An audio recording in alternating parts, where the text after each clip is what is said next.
नमस्कार दोस्तों। अपनी जो शिक्षा मनोविज्ञान में जो व्यक्तित्व का टॉपिक चल रहा था उसमें अपने व्यक्तित्व की विधियां चल रही थी, व्यक्तित्व मापन की विधियां।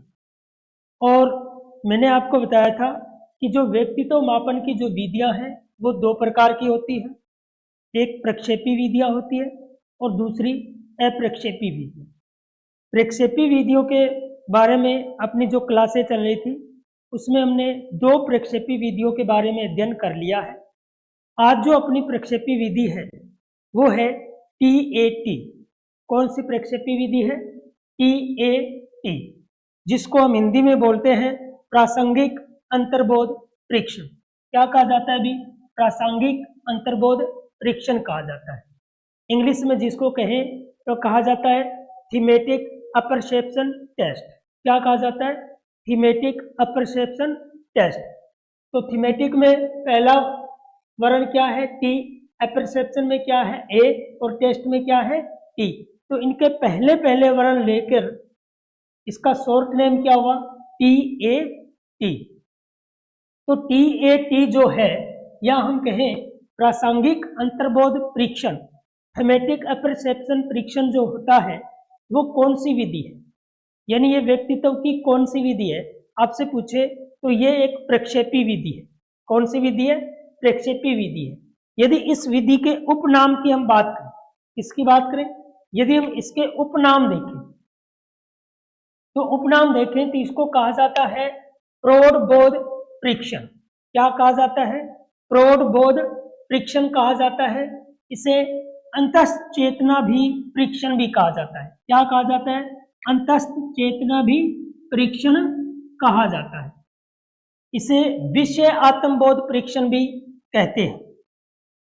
और चौथा इसका जो उपनाम देखें तो वो है कक्षा प्रसंग परीक्षण।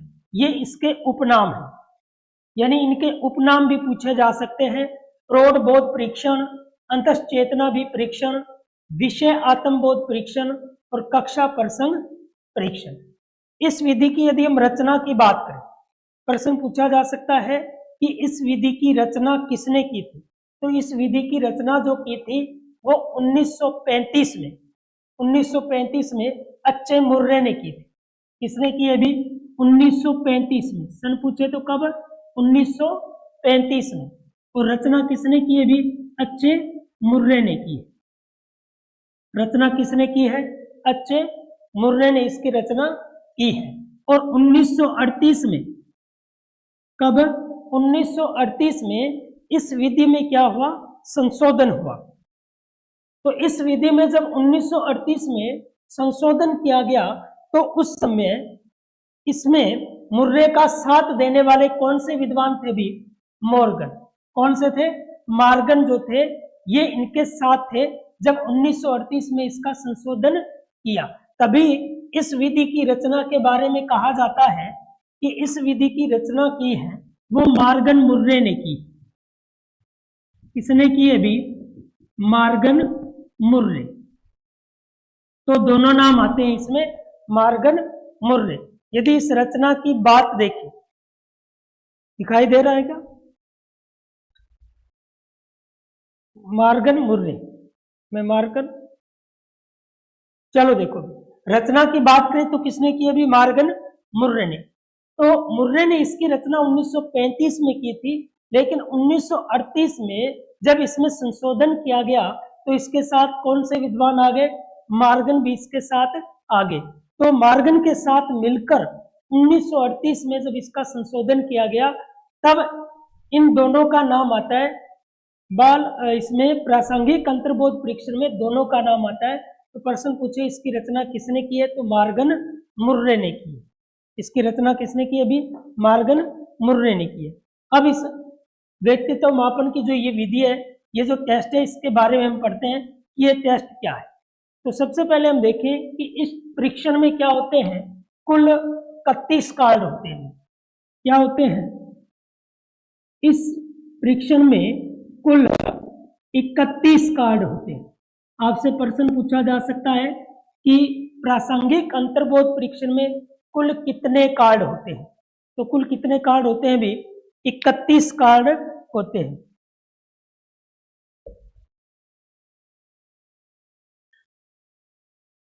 और ये जो 31 कार्ड है, इन 31 कार्डों को कितने भागों में बांटते हैं भी? 4 भागों में बांटते हैं। कितने भागों में बांटते हैं? 4 भागों में बांटते हैं, यानी 10, 10, 10 और 1। इस तरह से कितने भागों में बांटते हैं? 4 भागों में। कितने भागों में बांटे हैं ये? 4 भागों में। तो आपसे प्रश्न पूछे कि व्यक्तित्व मापन की जो विधि है TAT, यानी प्रासंगिक अंतर्बोध परीक्षण, इसमें कुल कितने कार्ड होते हैं? तो कुल कितने कार्ड होते हैं भी? 31 कार्ड होते हैं। अब इसमें इन्हें मैंने आपको बताया कि 4 भागों में बांटा जाता है, 10, 10, 10 और 1। अब ये जो 10 कार्ड होते हैं, ये किसके लिए होते हैं? पुरुषों के लिए। किसके लिए होते हैं भी? पुरुषों के लिए कार्ड होते हैं। इसमें 10 कार्ड जो होते हैं वो किसके लिए होते हैं भी? पुरुषों के लिए होते हैं। और जो 10 कार्ड होते हैं वो किसके लिए होते हैं? स्त्रियों के लिए, यानी महिलाओं के लिए। तो 10 कार्ड होते हैं वो पुरुषों के लिए होते हैं, और जो 10 कार्ड होते हैं वो किसके लिए होते हैं? स्त्रियों के लिए होते हैं। और जो 10 कार्ड होते हैं ये महिला और पुरुष दोनों के लिए होते हैं, यानी पुरुष और स्त्री दोनों के लिए।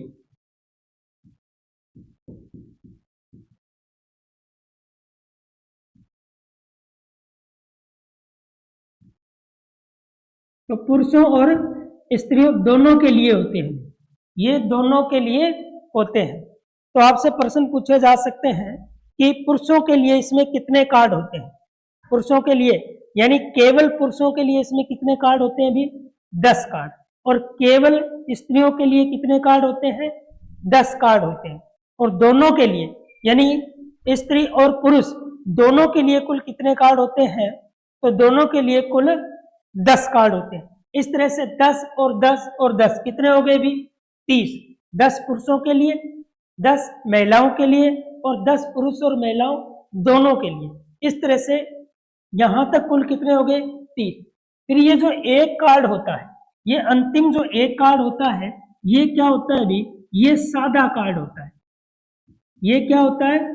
सादा कार्ड होता है। इसमें किसी तरह का कोई चित्र बना हुआ नहीं होता, ये बिल्कुल सादा कार्ड होता है। तो आपसे प्रश्न पूछा जा सकता है कि TAT कार्ड में सादा कार्ड, यानी सादे कार्ड कितने होते हैं? तो कितने होते हैं? 1 होते हैं। इस तरह से प्रासंगिक अंतर्बोध परीक्षण में कुल 31 कार्ड होते हैं। कितने कार्ड होते हैं भी?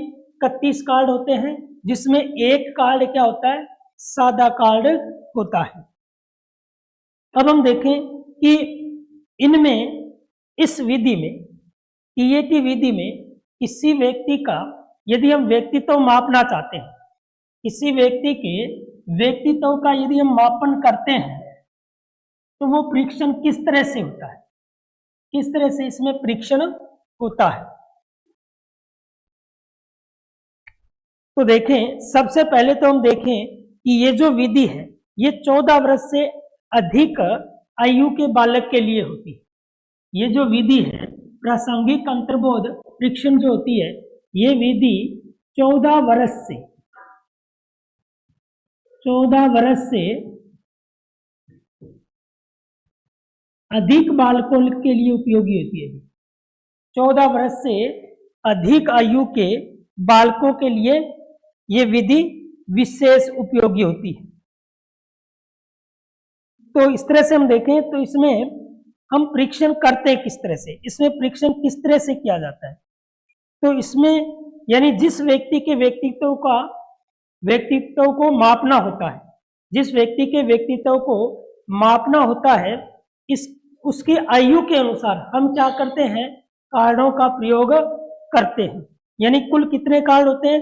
31 कार्ड होते हैं, लेकिन 31 में से हम किसी व्यक्ति की आयु के अनुसार क्या करते हैं? कार्डों का प्रयोग करते हैं। तो कुल कार्ड कितने बताए मैंने? 31 कार्ड बताए। कुल कितने कार्ड बताए भी? 31 कार्ड बताए। अब इन 31 कार्डों में से जिस व्यक्ति के व्यक्तित्व का हम मापन करते हैं, उसकी आयु के अनुसार हम क्या करते हैं? इन कार्डों का प्रयोग करते हैं। तो जैसे हम किसी व्यक्ति के व्यक्तित्व का मापन करते हैं तो हम क्या करते हैं कि कुल 21 कार्डों का प्रयोग करते हैं। 31 में से कितने कार्डों का प्रयोग करते हैं? भी 21 कार्डों का 21 कार्डों का उपयोग करते हैं। उपयोग करते हैं। जब भी हम किसी व्यक्ति के व्यक्तित्व का हम मापन करते हैं तो उस समय हम क्या करते हैं कि 31 में से 21 कार्डों का क्या करते हैं? प्रयोग करते हैं। तो इस 21 कार्डों को हम 2 पारी में प्रयोग करते हैं। कितनी पारी में? भी इन 21 कार्डों को हम 2 पारी में प्रयुक्त करते हैं। कितनी पारी में प्रयुक्त करते हैं? भी 2 पारी।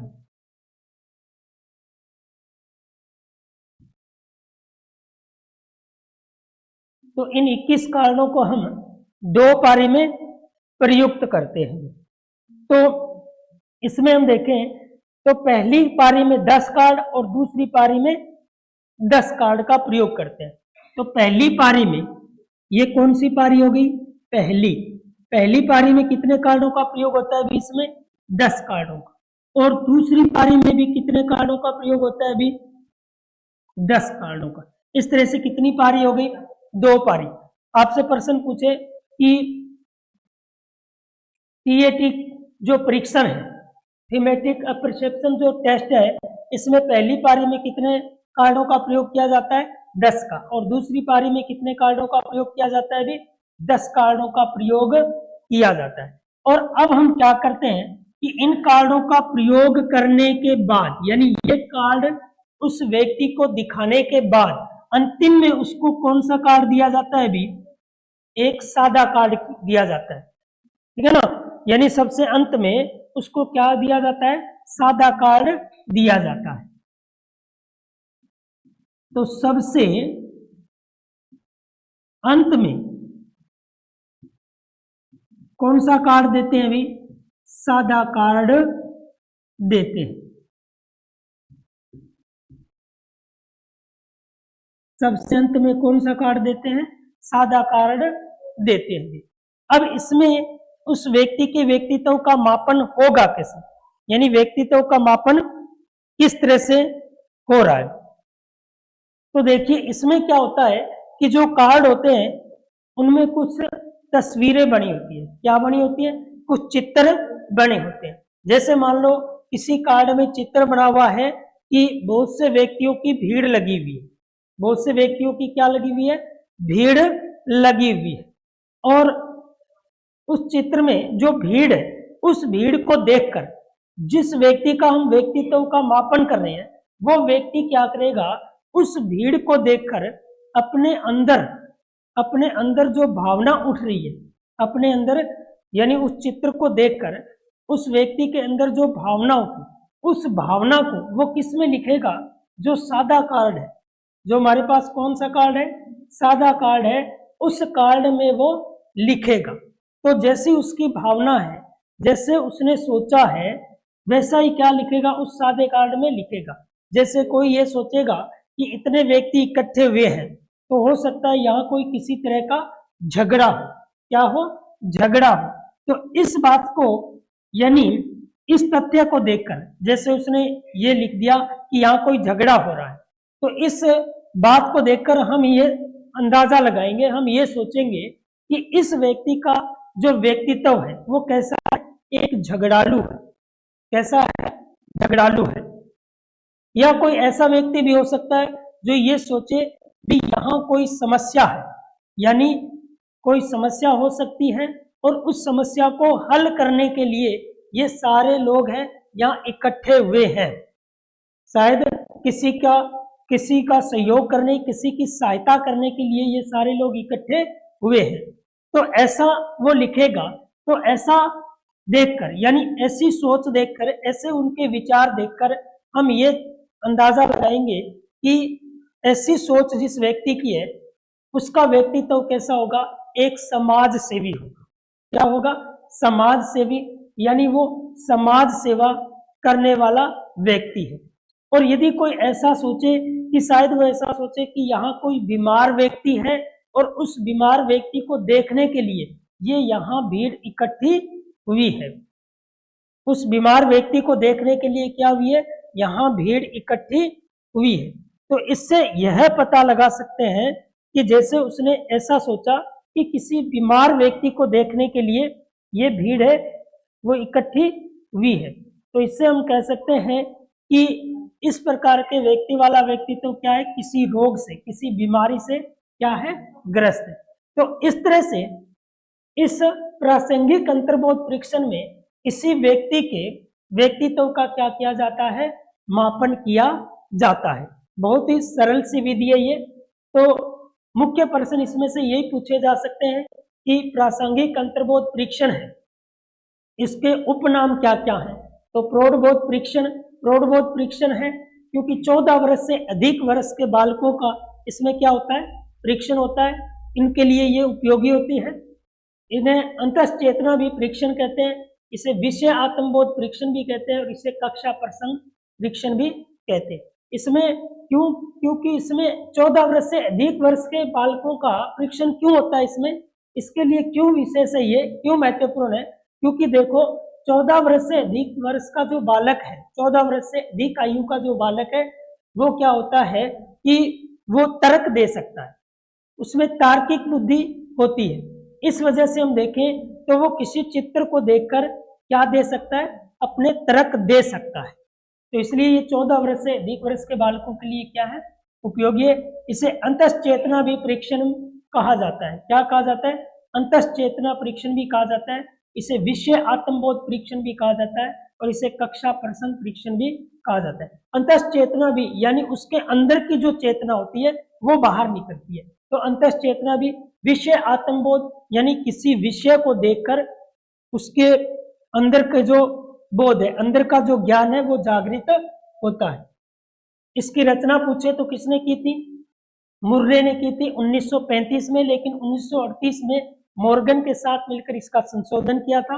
इसीलिए इस विधि का जो हम देखें रचनाकार पूछे तो मॉर्गन और मुर्रे दोनों को माना जाता है।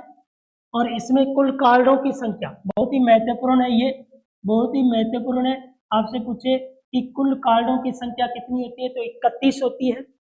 इसमें एक कार्ड क्या होता है, सादा कार्ड होता है, प्रश्न पूछा जा सकता है। तो ये अपनी कौन सी विधि थी, ये अपनी थी प्रासंगिक अंतर्बोध परीक्षण।